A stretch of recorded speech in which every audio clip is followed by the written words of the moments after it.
SSC GD में police प्रशासन एवं न्यायिक व्यवस्था के बहुत सारे क्वेश्चन आपके शिफ्ट में देखने को मिल रहे हैं। हमने पहली क्लास कर लिया है, उसमें आप सभी लोगों ने बहुत सारा प्यार दिया है, उसके लिए आप सभी लोगों का तहे दिल से शुक्रिया। आप सभी लोगों के डिमांड पे हम दूसरी क्लास लेकर आ गए हैं। अगर आप ये दोनों क्लास कर लेते हैं तो एज इट इज़ 100% आप जो एग्जाम में क्वेश्चन आएंगे सॉल्व कर पाएंगे। तो चलिए हम जल्दी से क्लास को स्टार्ट कर देते हैं, ठीक है। आप लोगों ने कहा था कि ऑप्शन के साथ क्लास को बताना है, तो मैंने आज के क्लास में बहुत सारी चीज़ों को अपडेट किया है। देखिए हमारा क्वेश्चन है, पुलिस विभाग में अपराधियों की पहचान एवं गतिविधियों का विस्तृत रिकॉर्ड रखने की प्रणाली क्या कहलाती है। ठीक है, पहला ऑप्शन है अपराध शाखा, दूसरा है हिस्ट्री शाखा, तीसरा है सुरक्षा रजिस्टर, चौथा है जन सूचना अभिलेख। तो अपराधियों की पहचान विस्तृत करने का रिकॉर्ड, जिसमें अपराधियों का रिकॉर्ड जो होता है वो वहाँ पे सेव किया जाता है, लिखा जाता है, वो क्या कहलाता है, तो वो कहलाता है हिस्ट्री सीट। क्या कहलाता है? History seat. देखिए पुलिस आदतन अपराधियों का रिकॉर्ड हिस्ट्री सीट में रखती है, अपराधियों का रिकॉर्ड हिस्ट्री सीट में रखती है। ठीक है, चलिए थोड़ा सा हम इसके ऑप्शन को भी देख लेते हैं। आप सभी लोगों ने बोला था कि चारों ऑप्शन को बता देंगे तो इससे आपकी जो प्रैक्टिस है और अच्छी हो जाएगी। तो देखिए अपराध शाखा, अपराध शाखा का मतलब होता है अपराध करने की जांच की शाखा। देखिए अपराध करने की जांच की शाखा। दूसरा ऑप्शन है हिस्ट्री सीट, हिस्ट्री सीट का मतलब होता है अपराधियों का रिकॉर्ड, जैसा कि हमारा क्वेश्चन है। ठीक है, सुरक्षा रजिस्टर, सुरक्षा रजिस्टर क्या कहलाता है? सुरक्षा संबंधी रजिस्टर। ठीक है, सुरक्षा संबंधी रिकॉर्ड, जो भी सुरक्षा संबंधी रिकॉर्ड होंगे वो सुरक्षा रजिस्टर में रखे जाते हैं। ठीक है, जन सूचना अभिलेख होता है ये सामान्य सूचना रिकॉर्ड, जो सामान्य सूचना रिकॉर्ड होते हैं वो जन सूचना अभिलेख में दिए लिखे जाते हैं। चलिए अगला हमारा क्वेश्चन है, किसी बंदी को अदालत के सामने प्रस्तुत करने हेतु जारी संवैधानिक आदेश क्या कहलाता है। देखिए ऑप्शन है समन, ऑप्शन बी है वारंट, बंदी, प्रत्यक्षीकरण या फिर अभियोजन। क्या कहलाता है? कोई बंदा, जैसे कि कोई आरोपी होता है, कोई बंदी होता है, उसको हम अदालत के सामने प्रस्तुत करने हेतु जो संवैधानिक आदेश होता है उसे क्या कहते हैं? तो वो कहलाता है हमारा बंदी प्रत्यक्षीकरण। क्या कहलाता है? बंदी प्रत्यक्षीकरण। समन के बारे में मैंने आपको कल की क्लास में भी बताया था, वारंट के बारे में भी बताया था और अभियोजन के बारे में भी बताया था। तो अभी मैं यहाँ पे आपको जल्दी से रिविजन करा देती हूँ। समन क्या होता है? समन वो होता है, अदालत का बुलावा होता है, आदेश होता है। जब कोई व्यक्ति जो मान लो ठीक है उसको अदालत में उपस्थित होने के लिए बुलाया जाता है तो वहां पे समन आदेश जारी किया जाता है। ठीक है, बुलावे का आदेश होता है, ये बस आप ध्यान रखिएगा, बुलावे का आदेश होता है। वारंट क्या होता है? ये गिरफ्तारी का आदेश होता है। क्या होता है? गिरफ्तारी का आदेश होता है। और अभियोजन क्या होता है? अभियोजन क्या होता है? ये केस लड़ने की प्रक्रिया होती है। ठीक है, केस लड़ने की प्रक्रिया होती है, जो हम केस लड़ते हैं ना उसकी प्रक्रिया होती है। ठीक है, चलिए आगे देख लेते हैं। ऑप्शन में जैसे कि बताया कि मैंने अदालत में बुलावा करना मतलब समन कहलाता है, किसी व्यक्ति को अदालत में उपस्थित होने के लिए बुलाना समन कहलाता है। वारंट होता है गिरफ्तारी का आदेश होता है। बंदी प्रत्यक्षीकरण हमने बता ही दिया, हिरासत में व्यक्ति को प्रस्तुत करने का आदेश बंदी प्रत्यक्षीकरण कहलाता है। अभियोजन मतलब मुकदमा या केस चलाने की प्रक्रिया होती है। ठीक है, अभियोजन और अभियोजक ये अलग अलग होती हैं, तो ये ध्यान रखिएगा। अभियोजन का मतलब होता है मुकदमा चलाने की प्रक्रिया और यहीं पे अभियोजक आ जाएगा, तो अभियोजक का मतलब होता है मुकदमा चलाने वाला व्यक्ति। ठीक है, अगला क्वेश्चन है, पुलिस द्वारा अपराध से संबंधित वस्तुओं को कानूनी रूप से अपने कब्जे में लेने की प्रक्रिया क्या कहलाती है। पुलिस द्वारा अपराध से संबंधित वस्तुओं को कानूनी रूप से अपने कब्जे में लेने की प्रक्रिया क्या कहलाएगी? तो ये जब्ती कहलाती है। ठीक है, अपने कब्जे में ले लिया, जब्त कर लिया, ये जब्ती कहलाएगी। ऑप्शन बी इसका राइट आंसर हो जाएगा। देखिए ऑप्शन ए है तलाश करना, मतलब खोजबीन करना, किसी चीज़ की खोजबीन करना, हम तलाश करते हैं ना, तो तलाश का मतलब हो जाएगा खोज करना। रिमांड और रियासत, ये दोनों बहुत ही महत्वपूर्ण शब्द है क्योंकि दोनों मिलते जुलते हैं, तो इसमें बच्चे कंफ्यूज हो जाते हैं। रिमांड का मतलब क्या होता है? रिमांड का मतलब होता है हिरासत में लेना। ठीक है, रिमांड का मतलब ही होता है हिरासत में लेना, लेकिन अदालत की परमिशन के अकॉर्डिंग। ठीक है, जैसे कोई व्यक्ति से कोई पुलिस वाला है, अगर वो किसी व्यक्ति से पूछताछ करना चाहता है, ठीक है, उसको अपने पास बुला के पूछताछ करना चाहता है, तो वो अदालत से सबसे पहले परमिशन लेगा। अगर अदालत परमिशन दे देगी तो वो चीज़ क्या कहलाती है, रिमांड कहलाती है। रिमांड पे उस व्यक्ति को लाया गया है पूछताछ के लिए। वहीं हिरासत में क्या होता है, हिरासत में व्यक्ति आरोपी होता है, ठीक है। व्यक्ति जो होता है वो आरोपी होता है, कुछ ना कुछ उसका केस चल रहा होता है और उसको पुलिस के निरीक्षण में रखा जाता है, पुलिस उसको नियंत्रित करती है, ठीक है। तो ये दोनों में फर्क होता है। रिमांड में किसी व्यक्ति को, जरूरी नहीं कि वो आरोपी हो, वो नॉर्मल व्यक्ति को भी पूछताछ के लिए बुलाया जाता है अदालत की परमिशन से। तो ये दोनों में फर्क होता है, ठीक है। अपराध से जुड़ी वस्तुओं को पुलिस जब्त कर सकती है, ठीक है। ऑप्शन तो मैंने आपको बता ही दिया, इसमें आपको जानने की ज्यादा जरूरत ही नहीं है, ठीक है।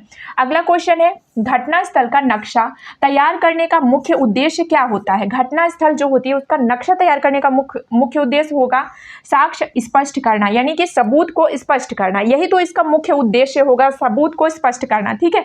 अब देखिए पहला ऑप्शन है अभियुक्त को रिहा करना। अभियुक्त का मतलब यहाँ पे होता है आरोपी। कल के क्वेश्चन में आया था अभियुक्त का मतलब क्या होगा, आरोपी। तो ये शब्द जो है ना, इसको ध्यान रखना। आरोपी को रिहा करना, ये तो कोई मतलब नहीं होगा। ये कौन करेगा, आरोपी को रिहा करने का ये सारा काम जो होता है वो न्यायालय का होता है। मुकदमा समाप्त करना, ये भी काम किसका होता है, अदालत का होता है, न्यायालय का होता है। जमानत देना, ये सारे काम होते हैं न्यायालय के। और जमानत देना का मतलब होता है अस्थायी रिहा करना, ठीक है। चलिए अगले क्वेश्चन की ओर बढ़ते हैं। जैसे कि मैंने आपको बता दिया, यहाँ पे आपको देखने की जरूरत नहीं है। ये सारी जमानत देना न्यायिक प्रक्रिया है, अभियुक्त को रिहा करना ये भी न्यायालय का कार्य होता है, मुकदमा समाप्त करना ये भी अदालत का निर्णय होता है, ठीक है। अगला क्वेश्चन है, अदालत में घटना से संबंधित जानकारी देने वाला व्यक्ति क्या कहलाता है। अदालत में घटना से संबंधित जो जानकारी देता है वो व्यक्ति क्या कहलाएगा, वो व्यक्ति गवाह कहलाएगा, ठीक है। ये तो आप सभी लोगों से बन जाएगा, काफी इजी क्वेश्चन है। अदालत में घटना से संबंधित जो भी जानकारी देता है व्यक्ति, वो गवाह कहलाता है, ठीक है। अब जैसा कि ऑप्शन में देख लेते हैं, ऑप्शन बी इसका राइट आंसर हो जाएगा। ऑप्शन ए में दिया है अभियुक्त। अभियुक्त क्या होता है, आरोपी होता है। अभियुक्त आरोपी होता है। प्रतिवादी, ये इंपॉर्टेंट शब्द है। तो प्रतिवादी का मतलब होता है विरोधी पक्ष। प्रतिवादी शब्द का मतलब होता है विरोधी पक्ष। और यहाँ पे अभियोजक शब्द आया है। जैसे कि अभी हम लोगों ने क्या पढ़ा है, अभियोजन। अभियोजन का मतलब क्या होता है, मुकदमा लड़ने की या केस लड़ने की प्रक्रिया, वो अभियोजन होता है। लेकिन यहीं पे अभियोजन न की जगह पर के आ जाए तो अभियोजक का मतलब क्या होता है, मुकदमा लड़ने वाला। जो मुकदमा लड़ने वाला होता है उसको अभियोजक बोला जाता है, ठीक है। जो व्यक्ति अदालत में घटना के बारे में जानकारी देता है वह गवाह कहलाता है, जैसा कि मैंने आपको बता दिया, ठीक है।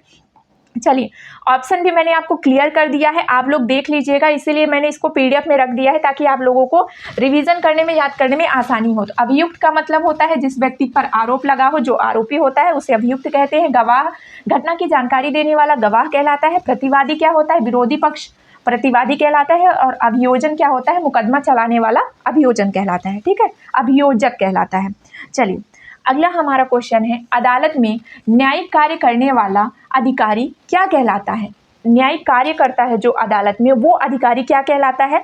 कांस्टेबल, नहीं, ये बिल्कुल नहीं होगा, कांस्टेबल नहीं कहलाएगा। निरीक्षक, ये भी नहीं होगा। अधिवक्ता, ये भी नहीं होगा। तो जो अदालत में कार्य करने वाला अधिकारी होता है वो क्या होता है, मजिस्ट्रेट होता है। क्या होता है, मजिस्ट्रेट जो होता है वो न्यायिक अधिकारी होता है, ठीक है। तो ऑप्शन बी इसका राइट आंसर हो जाएगा। कांस्टेबल जो होता है ये पुलिस कर्मचारी होता है। निरीक्षक जो होता है ये पुलिस अधिकारी होता है। अधिवक्ता जो होता है वो वकील होगा। तो राइट आंसर ऑप्शन बी हो जाएगा, ठीक। मजिस्ट्रेट न्यायालय में मामलों की सुनवाई करता है, ठीक है। चलिए देखिए, कांस्टेबल पुलिस कर्मचारी होता है, मजिस्ट्रेट न्यायिक अधिकारी होता है, निरीक्षक पुलिस अधिकारी होता है और अधिवक्ता जो है ये वकील होता है। मैंने आपको पहले ही बता दिया है, ठीक है। अगला क्वेश्चन है, पुलिस द्वारा किसी व्यक्ति या स्थान की विधिक जांच क्या कहलाती है। किसी व्यक्ति या किसी स्थान की जो विधिक जांच होती है ना, वो क्या कहलाती है, वो तलाशी कहलाती है। जैसे कि किसी स्थान हो गया, किसी व्यक्ति की या फिर किसी जगह की जो हम जांच करते हैं उसे क्या बोलते हैं, वहां पे तलाशी ही करते हैं या जांच करते हैं, वो तलाशी कहलाता है। तो ऑप्शन बी इसका राइट आंसर हो जाएगा। अभियोजन मैंने आपको बता दिया है क्या होता है, ठीक है। दोष सिद्धि शब्द का मतलब क्या होता है, दोष सिद्धि, आप शब्द से ही समझेंगे कि दोष को सिद्ध कर लिया गया है, ठीक है, दोष को घोषित कर दिया गया है। तो दोष सिद्धि हो जाएगा, मतलब व्यक्ति को पकड़ लिया गया है और उसका दोष सिद्धि कर दिया गया है, मतलब दोष घोषित कर दिया गया है कि वह व्यक्ति दोषी ठहरा गया है, ठीक है। जमानत का मतलब होता है अस्थायी रिहाई, पूरी तरह से उसकी मतलब रिहाई नहीं हुई है, वक्त पड़ने पर उसे बुलाया जाएगा और उसको आना होगा, ठीक है। राइट आंसर ऑप्शन बी हो जाएगा। अपराध से संबंधित वस्तुओं या जानकारी की खोज तलाशी कहलाती है, ठीक है। ये हो गया थोड़ा सा एक्स्ट्रा पॉइंट। अब ऑप्शन को मैंने आपको पहले ही बता दिया है, आप लोग देख लीजिएगा। अभियोजन का मतलब मुकदमा चलाना होता है, तलाशी का मतलब जांच हेतु खोज होता है, जांच हेतु खोज होता है, दोष सिद्धि मतलब दोषी घोषित करना, जमानत यानी अस्थायी रिहाई होता है। चलिए अगला क्वेश्चन है, अदालत में बोलकर दिया गया बयान किस प्रकार का साक्ष्य कहलाता है। जो बोलकर बयान दिया जाता है वो किस प्रकार का साक्ष्य होता है, किस प्रकार का बयान होता है। तो जो बोलकर दिया जाता है वो होता है मौखिक। मौखिक मतलब बोलना होता है। तो ये क्वेश्चन आपसे बन जाना चाहिए, ये वो मौखिक बयान या मौखिक साक्ष्य होता है। अब देखिए दस्तावेजी साक्ष्य क्या होता है, दस्तावेजी साक्ष्य होता है लिखित बयान, जो लिख कर बयान दिया जाता है उसे बोलते हैं दस्तावेजी साक्ष्य। वैज्ञानिक साक्ष्य क्या हो जाए, तो जो वैज्ञानिक तरीके से जांच करके जो प्रमाण मिलता है ना उसे वैज्ञानिक साक्ष्य कहा जाता है या फिर वैज्ञानिक सबूत कहा जाता है। ठीक है, परिस्थिति जन्य साक्ष्य ये क्या होता है, परिस्थिति जन्य साक्ष्य होता है कि मान लो कहीं पे कोई घटना हुई, वहां की परिस्थिति को जान के समझ के जो बयान दिया जाता है वो परिस्थिति जन्य बयान होता है। ठीक है, तो चलिए पॉइंट आप लोगों ने, मैंने आपको बता दिया है, ये आप लोग देख लेंगे तो बन जाएगा। परिस्थिति जन्य साक्ष्य यानी सबूत क्या होता है, परिस्थितियों पर आधारित जो प्रमाण मिलते हैं वो परिस्थिति जन्य साक्ष्य होता है। ठीक है, चलिए अगला क्वेश्चन है, पुलिस प्रशासन में बीट सिस्टम का मुख्य उद्देश्य क्या होता है। बहुत इंपॉर्टेंट क्वेश्चन है, ये याद रखिएगा। यहाँ पे जो ये बीट सिस्टम दिया गया है ना, तो ये बीट सिस्टम का मुख्य उद्देश्य क्या होता है। बीट सिस्टम ध्यान रखिएगा, तो बीट सिस्टम का मुख्य उद्देश्य होता है नियमित क्षेत्रीय निगरानी रखना। क्या होता है, नियमित क्षेत्रित निगरानी रखना। अब देखिए मैं इसको आपको आसान भाषा में समझा देती हूँ कि ये जो बीट सिस्टम वो क्या होता है, जैसे कि मान लो कहीं कोई घटना हुई है तो वहाँ पे जो पुलिस है उस क्षेत्र की जो निगरानी रखेगा ना, पूरी निगरानी अच्छे से रखेगा, देख रेख करेगा, तो वो क्या कहलाएगा, वो बीट सिस्टम कहलाएगा। ठीक है, क्या कहलाएगा, वो बीट सिस्टम कहलाएगा। ठीक है, ध्यान रखिएगा। चलिए अगले क्वेश्चन की ओर चलते हैं। आप लोगों ने यहाँ पे डिटेल्स थोड़ा सा मैं इसको ऑप्शन का बता देती हूँ। कर संग्रह करना ये राजस्व विभाग का काम होता है। किसका होता है, राजस्व विभाग का काम होता है। और नियमित क्षेत्रीय निगरानी रखना ये हमारा जो है ऑप्शन का सही उत्तर हो जाएगा। बीट सिस्टम का मतलब अदालत संचालन, ये न्यायपालिका का कार्य होता है और अपील सुनना अदालत का कार्य होता है। ठीक है, चलिए ऑप्शन को भी मैंने अच्छे से डिटेल में बता दिया है। अगला क्वेश्चन है, घटना को अपनी आंखों से देखने वाला गवाह क्या कहलाता है। घटना को, जैसे कोई घटना हुई है उसको आपने अपनी आंखों से स्पष्ट रूप से बिल्कुल सही तरीके से देखा है तो उसको क्या कहेंगे, वह जो गवाह होगा वो क्या कहलाएगा, परिस्थिति जन्य गवाह कहलाएगा या फिर प्रत्यक्षदर्शी या सरकारी गवाह या विशेषज्ञ गवाह क्या कहलाएगा। तो वो बिल्कुल प्रत्यक्ष रूप से स्पष्ट रूप से आपने देखा है तो ये हमारा प्रत्यक्षदर्शी गवाह कहलाएगा। आंखों से देखा हुआ प्रत्यक्ष तरीके से गवाह हमारा प्रत्यक्षदर्शी गवाह कहलाता है। तो ऑप्शन बी हमारा राइट आंसर हो जाएगा। परिस्थिति जन्य गवाह, जैसा कि मैंने आपको पिछले क्वेश्चन में देखा कि परिस्थिति जन्य गवाह वह होता है जो परिस्थिति को देख के हमें गवाह मिलता है, मतलब जो हमें बयान मिलता है, सबूत मिलता है, वो हमारा परिस्थिति जन्य गवाह होता है। ठीक है, सरकारी गवाह ये सरकार के द्वारा लिया गया गवाह होता है। और विशेषज्ञ गवाह क्या होता है, जो कोई विशेष व्यक्ति होता है, विशेष जानकार से प्राप्त गवाह जो होता है वो विशेषज्ञ गवाह होता है। ठीक है, देखिए मैंने आपको बता ही दिया है, यहाँ पे आप देख लीजिएगा। अप्रत्यक्ष जानकारी वाला गवाह जो होता है वो होता है परिस्थिति जन्य गवाह, इसे अप्रत्यक्ष जानकारी वाला गवाह भी कहते हैं। ठीक है, और प्रत्यक्ष वाला घटना देखने वाला होता है। सरकारी गवाह सरकार की ओर से गवाही देने वाला, और विशेषज्ञ गवाह विशेष ज्ञान वाला गवाह। अगला हमारा क्वेश्चन है, पुलिस थाने में अपराधों का आधिकारिक रिकॉर्ड किसमें रखा जाता है। पुलिस थाने में अपराधों का जो आधिकारिक रिकॉर्ड है वो किस में रखा जाता है, तो वो रखा जाता है अपराध रजिस्टर में। ये आप देखते से ही बन जाएगा आप लोगों से, ऑप्शन ए इसका राइट आंसर हो जाएगा। अपराध रजिस्टर होता है जिसमें सारे के सारे अपराधियों का जो आधिकारिक रिकॉर्ड होता है उसको अपराध रजिस्टर में पूरा का पूरा रखा जाता है, ताकि उसको वक्त पड़ने पे हम अदालत में या फिर कहीं भी जरूरत पड़े तो उसको हम वहाँ पे जाके दिखा सकें। ठीक है, तो हमारा ये राइट आंसर हो जाएगा। अब देखिए समन पत्र और हलफनामा ये सब मैंने आपको बताया हुआ है, तो आप लोग कमेंट करके बताइएगा कि ये क्या होता है। ठीक है, चलिए अगले क्वेश्चन की ओर चलते हैं। ये आप लोग देख लेना और आप लोग को कमेंट करके बताना है कि समन पत्र होता क्या है। ठीक है, और हलफनामा क्या होता है। चलिए अगला हमारा क्वेश्चन है, अदालत द्वारा आरोपी को दोषी ठहराने की प्रक्रिया क्या कहलाती है। आरोपी है कोई, उसको हमें दोषी ठहराना है तो वो जो प्रक्रिया होगा वो क्या कहलाएगा। सिंपल सी बात है, वो प्रक्रिया हमारी कहलाती है दोष सिद्धि। अब देखिए आप लोगों को क्या करना है, ऑप्शन को भी स्किप करना है। जैसे ऑप्शन को स्किप करना आप लोग जान गए। जैसे अभियोजन क्या होता है, अभियोजन क्या होता है, केस लड़ने की प्रक्रिया होती है, यानी कि मुकदमा लड़ने की जो प्रक्रिया होती है अभियोजन कहलाती है। विवेचना होती है, केस को जांच करने की प्रक्रिया होती है। जमानत मतलब होता है अस्थायी रूप से रिहाई। तो यहाँ पे आरोपी को दोषी ठहराने की प्रक्रिया दोष सिद्धि कहलाएगी। ठीक, दोष सिद्धि कहलाएगी। ऑप्शन बी इसका राइट आंसर हो जाएगा। ठीक है, ये सारी चीजें मैंने आपको बता दिया है। चलिए अगला क्वेश्चन है, थाने में एफआईआर दर्ज कराने वाला पहला अधिकारी सामान्यतः कौन होता है। था जब हम एफआईआर दर्ज करवाने जाते हैं तो वहाँ पे एफआईआर दर्ज करने वाला जो अधिकारी होता है उसे क्या कहा जाता है, कौन होता है, तो वो ड्यूटी ऑफिसर होता है। मजिस्ट्रेट तो नहीं होता है, मजिस्ट्रेट न्यायिक अधिकारी होता है। न्यायाधीश भी न्यायालय में होता है। लोक अभियोजक क्या होता है, ये सरकारी वकील होता है। तो ड्यूटी ऑफिसर ये हमारा राइट आंसर हो जाएगा। ठीक है, ड्यूटी ऑफिसर। चलिए अगले क्वेश्चन की ओर चलते हैं।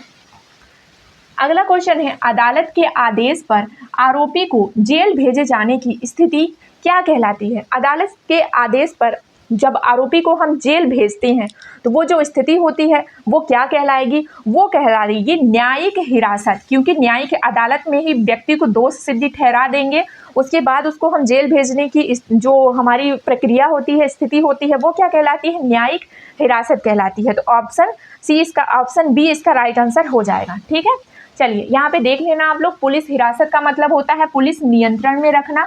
न्यायिक हिरासत का मतलब होता है अदालत आदेश से जेल भेजना। जमानत का मतलब अस्थायी रिहाई और अपील का मतलब फैसले को चुनौती देना। अपील थोड़ा सा नया शब्द है तो समझ लेना, फैसलों को चुनौती देना। चलिए अगला क्वेश्चन है, वैज्ञानिक जांच प्रयोगशाला से प्राप्त रिपोर्ट क्या कहलाती है।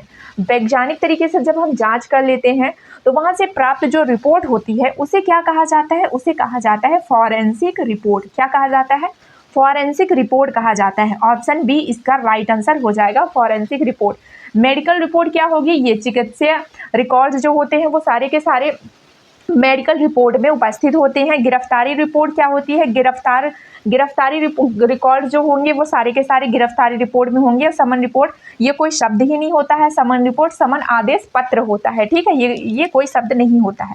चलिए अगले क्वेश्चन की ओर चलते हैं। तो हमारा अगला क्वेश्चन है, न्यायालय में आरोपी के विरुद्ध लगाए गए औपचारिक कथन क्या कहलाते हैं।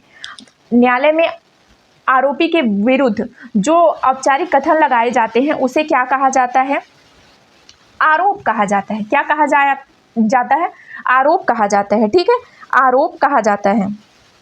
ऑप्शन बी इस क्वेश्चन का राइट आंसर हो जाएगा। आरोपी पर लगाए गए अपराध संबंधी कथन क्या कहलाते हैं, आरोप कहलाते हैं। ये बहुत ही इजी क्वेश्चन है।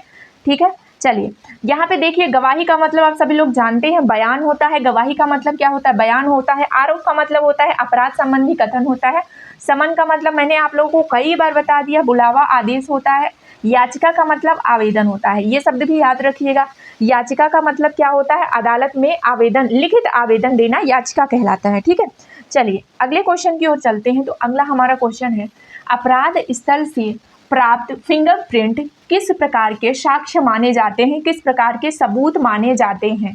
ठीक है, फिंगरप्रिंट किस प्रकार के साक्ष्य सबूत माने जाते हैं, तो ये जो हमारा हो जाएगा ये वैज्ञानिक साक्ष्य माने जाते हैं। क्या माने जाते हैं, फिंगरप्रिंट जो होता है, फिंगरप्रिंट के माध्यम से जो हमें सबूत मिलता है वो वैज्ञानिक साक्ष्य माने जाते हैं। दस्तावेजी साक्ष्य ये लिखित सबूत होते हैं। मौखिक साक्ष्य जो होते हैं मुंह से बोलकर जो सबूत दिया जाता है वो होते हैं। और परिस्थिति जन्य साक्ष्य जो होते हैं वो अप्रत्यक्ष होते हैं, परिस्थितियों को देखकर दिए जाते हैं। ठीक है, चलिए अगला क्वेश्चन है हमारा, गिरफ्तारी के समय तैयार किया गया समय, स्थान और कारण संबंधी दस्तावेज क्या कहलाता है।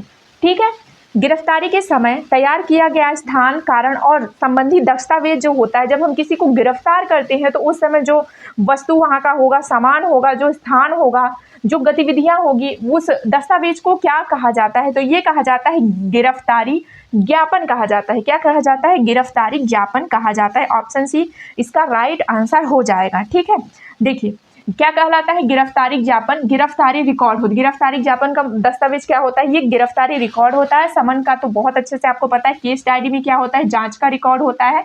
जब हम डेली मतलब रोज तरीके से कोई जांच करते हैं तो वहां से कुछ ना कुछ हमें चीजें प्राप्त होती है, तो उसे केस डायरी में रिकॉर्ड किया जाता है, नोट किया जाता है, तो वही हमारा कहलाता है केस डायरी, जांच का रिकॉर्ड कहलाता है। ठीक है, पंचनामा वही होता है अगर किसी घटना पे हम गए और उस घटना स्थल पर जो भी उसका वर्णन किया हमने, जो भी देखा उसको अच्छे से एक दस्तावेज में तैयार किया, तो वो दस्तावेज क्या कहलाएगा, पंचनामा कहलाता है। ठीक है, चलिए अगला हमारा क्वेश्चन है, अदालत में प्रस्तुत लिखित प्रमाण किस प्रकार के साक्ष्य कहलाता है। लिखित प्रमाण किस प्रकार का साक्ष्य कहलाएगा, तो जो हमारा लिखित प्रमाण होता है वो दस्तावेजी साक्ष्य कहलाता है। ठीक है, ऑप्शन बी राइट आंसर होगा। लिखित प्रमाण दस्तावेजी साक्ष्य, दस्तावेजी सबूत होता है, मौखिक जो मुंह से बोलकर सबूत दिया जाता है, वैज्ञानिक जो वैज्ञानिकों के द्वारा दिया जाता है, और परिस्थिति जन्य समाज जो होता है ये होता है परिस्थितियों को देखकर। ठीक है, यहाँ पे आप लोग देख लीजिएगा, वैज्ञानिक साक्ष्य जो होता है वैज्ञानिक प्रमाण होता है। अगला हमारा क्वेश्चन है, पुलिस प्रशासन का मुख्य उद्देश्य क्या माना जाता है। पुलिस प्रशासन का मुख्य उद्देश्य क्या माना जाता है, कानून व्यवस्था एवं शांति बनाए रखना, ये पुलिस प्रशासन का बहुत ही मुख्य उद्देश्य होता है। ऑप्शन बी इसका राइट आंसर हो जाएगा, सामाजिक शांति बनाए रखना। पुलिस प्रशासन का ये जो होता है ये मुख्य उद्देश्य होता है। ठीक है, व्यापार बढ़ाना ये नहीं, ये आर्थिक कार्य होता है, चुनाव करना ये निर्वाचन आयोग का कार्य होता है, कर संग्रह करना राजस्व विभाग का ये कार्य होता है। ठीक है, चलिए अगले क्वेश्चन की ओर चलते हैं। तो अगला हमारा क्वेश्चन बहुत इंपॉर्टेंट है, पुलिस विभाग में अपराधियों की पहचान हेतु फोटो, हुलिया एवं पुराने रिकॉर्ड संधारित करने की शाखा को सामान्यतः क्या कहा जाता है। ध्यान रखिएगा क्या कहा जाएगा। देखिए ऑप्शन है यातायात शाखा, दूर संचार शाखा, सुरक्षा बल। तो इसका राइट आंसर हो जाएगा अपराध अभिलेख शाखा। ठीक है, क्या हो जाएगा, अपराध अभिलेख शाखा। देखिए थोड़ा सा डिटेल में देखना, अपराधियों का रिकॉर्ड, फोटो और पहचान संबंधी जो भी जानकारी होती है अपराध अभिलेख शाखा में रखी जाती है। किस में रखी जाती है, अपराध अभिलेख शाखा में। ठीक है, थोड़ा सा ऑप्शन को डिटेल्स में देखते हैं। यातायात शाखा क्या होती है, यातायात शाखा ट्रैफिक व्यवस्था को संभालती है। किसको संभालती है, ट्रैफिक व्यवस्था को संभालती है। दूर संचार शाखा जो होती है संचार व्यवस्था को संभालती है, संचार व्यवस्था को संभालने का कार्य दूर संचार शाखा करती है। और सुरक्षा कार्य करता है, सुरक्षा बल जो होता है वो सुरक्षा प्रदान करने का कार्य करता है। ठीक है, चलिए अगला क्वेश्चन है, किसी व्यक्ति को कानूनन गिरफ्तार करने के बाद 24, यहाँ पे देखिएगा 24 घंटे के भीतर किसके समक्ष प्रस्तुत करना आवश्यक होता है। 24 घंटे के भीतर किसके सामने प्रस्तुत करना आवश्यक होता है, तो हमें किसी को गिरफ्तार किया है, अदालत में ले जाएंगे और वहाँ पे मजिस्ट्रेट के सामने 24 घंटे के अंदर प्रस्तुत करना आवश्यक होता है। तो ऑप्शन बी इसका राइट आंसर हो जाएगा, ऑप्शन बी राइट आंसर हो जाएगा मजिस्ट्रेट। पुलिस अधीक्षक ये नहीं होगा, लोक अभियोजक जो होता है सरकारी वकील होता है, और गवाह जो होता है बयान देना यानी गवाह होता है। ठीक है, तो हमें मजिस्ट्रेट के सामने। चलिए अगला, यहाँ पे आप लोग थोड़ा सा डिटेल्स देख लीजिएगा ऑप्शन का। अगले क्वेश्चन की ओर चलते हैं। अगला क्वेश्चन है, पुलिस द्वारा किसी संदिग्ध स्थान की विधिक जांच के लिए प्रवेश करने की प्रक्रिया क्या कहलाती है। किसी संदिग्ध स्थान की जो विधिक जांच होती है, वो विधिक जांच के लिए प्रवेश करने की प्रक्रिया जो होती है वो क्या कहलाती है, तो जो प्रक्रिया होती है वो तलाशी कहलाती है। क्या कहलाती है, तलाशी। कहीं किसी जगह की हम एकदम संदिग्ध तरीके से जांच कर रहे हैं, यानी कि उसकी हम तलाश कर रहे हैं। ठीक है, ये सारे ऑप्शन को मैंने आपको ऑलरेडी बता चुका है, तो आई होप आप सभी लोगों को अब तो रट गया होगा। चलिए अगले क्वेश्चन की ओर चलते हैं। अगला क्वेश्चन है हमारा, पुलिस विभाग में एफआईआर दर्ज होने के बाद प्रारंभ की जाने वाली आधिकारिक जांच क्या कहलाती है। ठीक है, एफआईआर दर्ज होने के बाद प्रारंभ की जाने वाली जो आधिकारिक जांच होती है वो क्या कहलाएगी, तो वो विवेचना कहलाएगी। क्या कहलाएगी, विवेचना का मतलब ही होता है जांच करना। क्या होता है, विवेचना का मतलब जांच करना होता है। ठीक है, तो ऑप्शन बी जो है इसका राइट आंसर हो जाएगा। ठीक है, चलिए यहाँ पे एक नया शब्द आया है आप लोगों को, दंडा आदेश। दंडा आदेश का क्या मतलब होगा, अगर आप लोगों से बन रहा हो तो तुरंत कमेंट करके बताइए, और उसके बाद मैं आपको बताती हूँ कि दंडा आदेश होता क्या है। ऑप्शन को एक एक करके अच्छे से देख लेते हैं। अपील का मतलब होता है फैसले को चुनौती देना। ठीक है, विवेचना का मतलब ही होता है जांच करना, अपराध की जांच की प्रक्रिया को विवेचना करते हैं। दंडा आदेश का मतलब होता है सजा संबंधी आदेश। ठीक है, दंडा आदेश का मतलब क्या होता है, दंडादेश का मतलब होता है सजा संबंधी आदेश। जमानत तो आप सभी को पता ही है। चलिए अगला क्वेश्चन है हमारा, अदालत में प्रस्तुत वह साक्ष्य जो परिस्थितियों के आधार पर अपराध की ओर संकेत करे। परिस्थितियों को देख के वह बताता है, वह सबूत जो परिस्थितियों को देखकर बताता है तो वो क्या कहलाएगा, तो वह कहलाता है परिस्थिति जन्य साक्ष्य। आप सब लोगों से बन जाएगा, काफ़ी बार मैंने इसको रिपीट भी करा दिया है, तो ऑप्शन सी इसका राइट आंसर हो जाएगा। और ये सारे ऑप्शन जो है इसको भी मैंने बता दिया है, ठीक है। तो आप लोग इसको बहुत अच्छे से ध्यान में देखिएगा, बाकी यहाँ पे पूरा डिटेल्स भी मैंने लिखा हुआ है। अगला क्वेश्चन है, पुलिस विभाग में थाना स्तर पर कानून एवं व्यवस्था बनाए रखने की मुख्य जिम्मेदारी किसकी होती है। देखिए ये क्वेश्चन पढ़ा हुआ क्वेश्चन है, आई होप आप लोग इसका आंसर कमेंट में बताओगे, फिर भी मैं बता देती हूँ कि जो थाना स्तर पर कानून एवं व्यवस्था बनाए रखने का जो मुख्य जिम्मेदारी होती है वो होता है SHO। SHO यानी थाना प्रभारी का होता है। किसका होता है, थाना प्रभारी का होता है, ठीक है। थाना प्रभारी या SHO अपने क्षेत्र की कानून व्यवस्था संभालता है, ठीक है। चलिए अब ये DGP, ये जो DGP है ये क्या होता है, राज्य पुलिस प्रमुख होता है। जो पूरे राज्य का प्रमुख पुलिस होता है, पुलिस अधिकारी होता है, वो DGP होता है, ठीक है।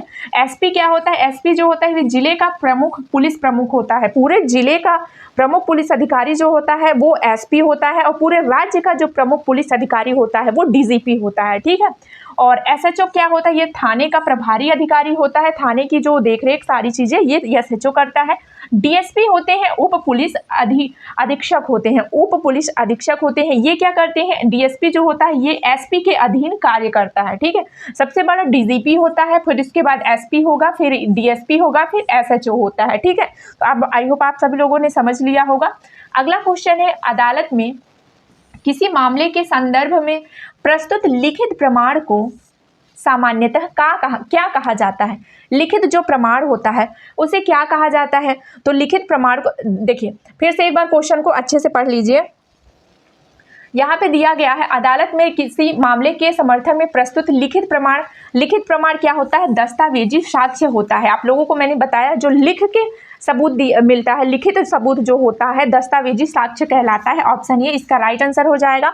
मौखिक साक्ष्य बोल कर दिया गया सबूत मौखिक साक्ष्य होता है। वैज्ञानिक साक्ष्य जो होगा वैज्ञानिक दृष्टि से जांच करने के बाद जो प्रमाण मिलता है वो वैज्ञानिक साक्ष्य होता है।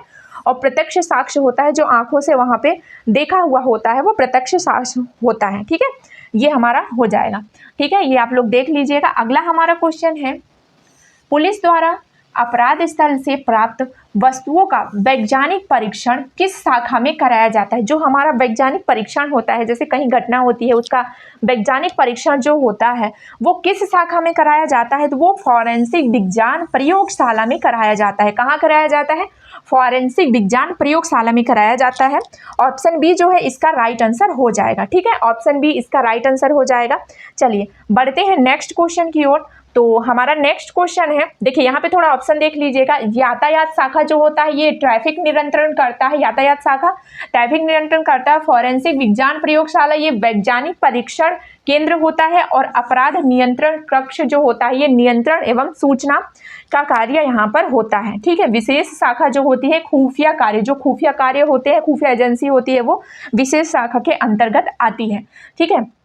चलिए अगला हमारा क्वेश्चन है, किसी आरोपी को न्यायालय द्वारा दोषी घोषित किए जाने के बाद दी गई सजा संबंधी आदेश क्या कहलाता है। देखिए किसी व्यक्ति कोई दोषी व्यक्ति हो, कोई मतलब बंदी हो गया, कुछ भी हो गया तो उसको क्या है दोष ठहरा दिया न्यायालय ने, तो दोषी माना जाएगा वो, तो दोषी संबंधी उसे सजा सुनाई जाएगी। तो वो आदेश जो होता है वो क्या कहलाएगा, तो वो आदेश दंडादेश कहलाएगा। क्या कहलाएगा, दंडादेश कहलाएगा, ठीक है। ये सारे ऑप्शन को बताने की जरूरत नहीं है, ये दंडादेश कहलाएगा। ऑप्शन ए इसका राइट आंसर हो जाएगा। देखिए थोड़ा सा डिटेल में देखें तो दोष सिद्ध होने के बाद अदालत जो सजा घोषित करती है उसे दंडादेश कहते हैं, ठीक है।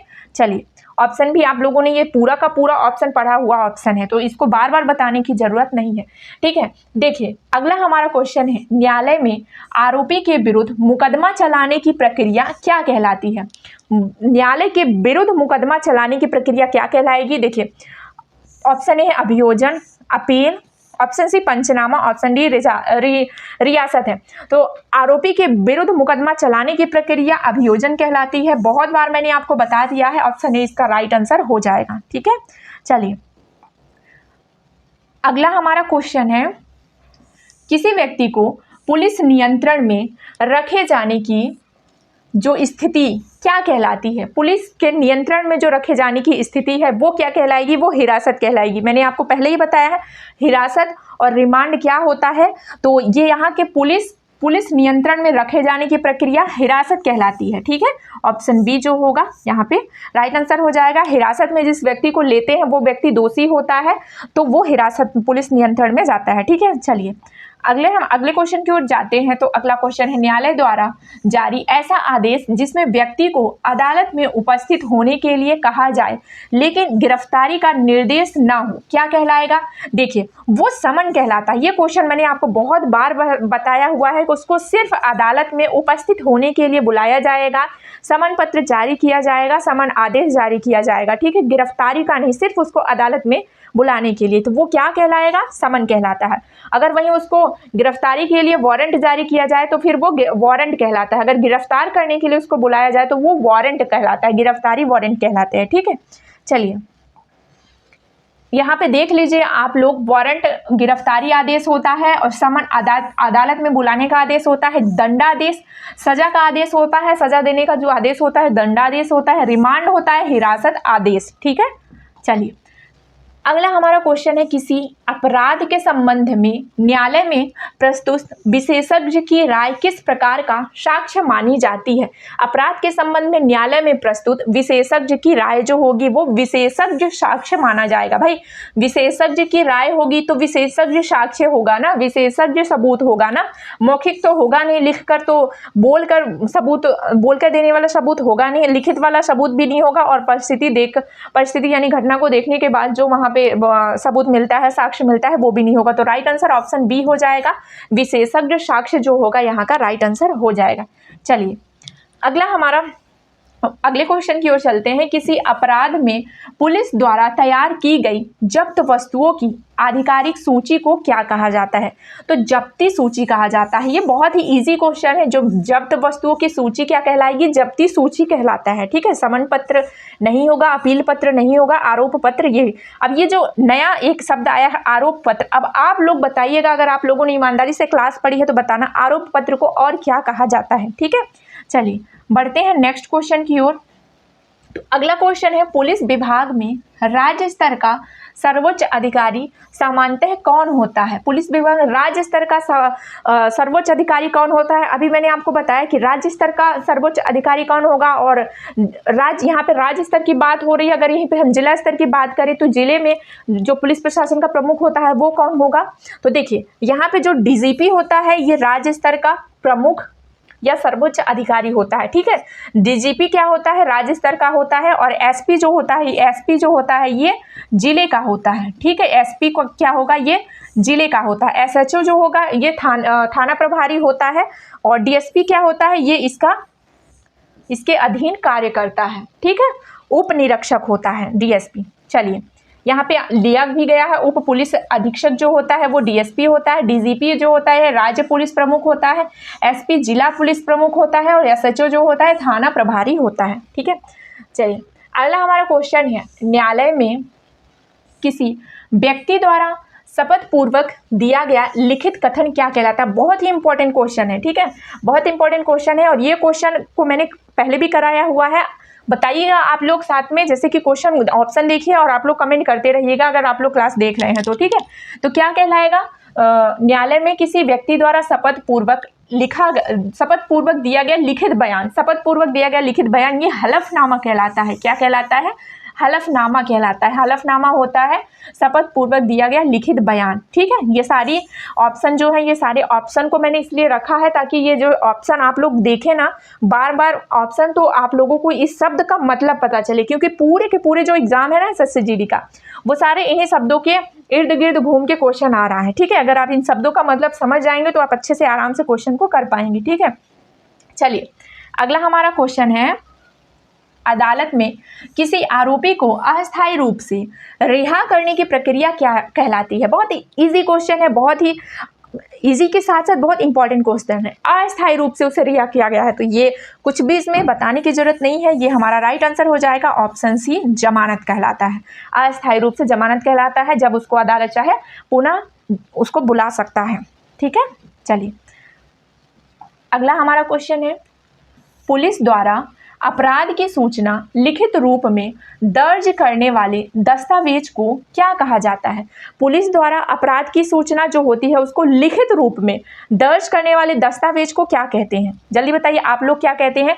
तो वो हमारा FIR कहलाता है। क्या कहलाता है? ये FIR। सबसे पहले जो हम केस करते हैं तो वहाँ क्या होता है? FIR होता है। और ये क्या होता है? पुलिस द्वारा अपराध की सूचना लिखित रूप में दर्ज करने वाली दस्तावेज होती है। ठीक है, FIR होता है। इसका फुल फॉर्म होता है फर्स्ट इंफॉर्मेशन रिपोर्ट्स होता है। कल की वीडियो में थोड़ा सा बोलने में मिस्टेक हो गया था, यहाँ पे आर की जगह मैंने राइट्स बोल दिया था, तो इसका फुल फॉर्म होगा फर्स्ट इंफॉर्मेशन रिपोर्ट। ठीक है, ध्यान रखिएगा। चलिए अगले क्वेश्चन की ओर चलते हैं। अगला क्वेश्चन है, पुलिस प्रशासन में कानून व्यवस्था बनाए रखने हेतु क्षेत्रवार निगरानी व्यवस्था को क्या कहा जाता है? बहुत ही ध्यान से आप लोगों को क्वेश्चन पढ़ना। देखिए, पुलिस प्रशासन में कानून व्यवस्था बनाए रखने हेतु क्षेत्रवार निगरानी व्यवस्था को क्या कहा जाता है? तो ये क्वेश्चन क्या होगा? जो बीट सिस्टम होता है, बीट सिस्टम पहले भी क्वेश्चन आया हुआ है। बीट सिस्टम क्या होता है? वहाँ की जो पुलिस होती है उस क्षेत्र की जो है वो निगरानी करती है, जांच करती है, तो उसे क्या कहा जाता है? उसे बीट सिस्टम कहा जाता है। ठीक है, क्या कहा जाता है? बीट सिस्टम कहा जाता है। देखिए, बीट सिस्टम के अंतर्गत पुलिस क्षेत्रवार निगरानी रखती हैं। ठीक है, थोड़ा सा और अच्छे से डिटेल्स में जानेंगे ऑप्शन के साथ। तो बीट सिस्टम होता है क्षेत्रीय निगरानी की व्यवस्था, बीट सिस्टम कहलाती है। अपील सिस्टम होता है अपील प्रक्रिया, अपील प्रक्रिया क्या कहलाती है? Appeal system. और जो समन सिस्टम होता है, ऐसा ये समन सिस्टम नाम का कोई भी शब्द नहीं होता है, ये कोई ऐसा सामान्य शब्द नहीं है, क्योंकि समन पत्र होता है। ठीक है, समन रिपोर्ट्स भी नहीं होती, समन आदेश पत्र होता है। ठीक है, ट्रायल सिस्टम न्यायिक सुनवाई प्रक्रिया होती है। ठीक है, अगला क्वेश्चन बहुत ही इंपॉर्टेंट क्वेश्चन है, किसी अपराध के प्रत्यक्षदर्शी द्वारा अदालत में दिया गया बयान किस प्रकार का साक्ष्य कहलाएगा? अब ये क्वेश्चन का आंसर मैं आपको नहीं बताऊंगी, इसका आंसर आप लोगों को कमेंट बॉक्स में कमेंट करके बताना है, क्योंकि मैंने आपको मौखिक साक्ष्य भी बता दिया है, वैज्ञानिक साक्ष्य भी बता दिया है, दस्तावेजी साक्ष्य क्या होता है ये भी मैंने बता दिया है, और परिस्थिति जन्य साक्ष्य क्या होता है ये भी मैंने आपको बता दिया है। तो इस क्वेश्चन का आंसर जो है आप लोगों को कमेंट करके बताना है। तो यहाँ पे जितने क्वेश्चन मैंने लिए थे ऑलमोस्ट पूरे क्वेश्चन को मैंने यहाँ पे अच्छे से करा दिया है। आई होप ये क्लास आप सभी लोगों को बहुत अच्छी लगी होगी। देखिए, पहले वाली क्लास और अभी वाली क्लास ये दोनों आप लोग कर लेंगे ना, तो आई पूरे मतलब अगर आपके एग्जाम में 10 क्वेश्चन टोटल आता है तो उसमें से आप 7 तो 100% कर लेंगे, हो सकता है आप 10 के 10 भी कर लें, तो इससे आपकी बहुत सारी हेल्प मिल जाएगी। और कोई अलग टॉपिक का वीडियो चाहते हो, जैसे कि आप लोगों ने बहुत सारे कमेंट किया है प्रशासनिक शब्दावली से, तो उसकी भी वीडियो में बहुत जल्द लाने वाली हूँ, तो ढेर सारा प्यार दीजिएगा इस वीडियो में भी। तो ठीक है।